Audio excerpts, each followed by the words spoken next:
Silicon carbide ceramics, one of the products of silicon carbide, have the characteristics of high hardness, high corrosion resistance, and high temperature strength, which makes silicon carbide ceramics have been widely used.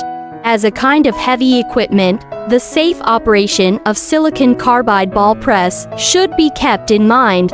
The correct use method can not only ensure the personal safety of the staff, but also improve the service life of the silicon carbide ball press.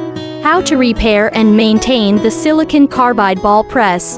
In general, in order to ensure the normal production of silicon carbide press and improve the service life of the equipment, should be equipped with special personnel to operate, maintain, and repair the equipment. Regularly check the following work. First, the connection parts are firm. 2. The gear tooth surface contact of the reducer. 3. Check the temperature rise of each part, refueling on time, replace the new oil, and so on.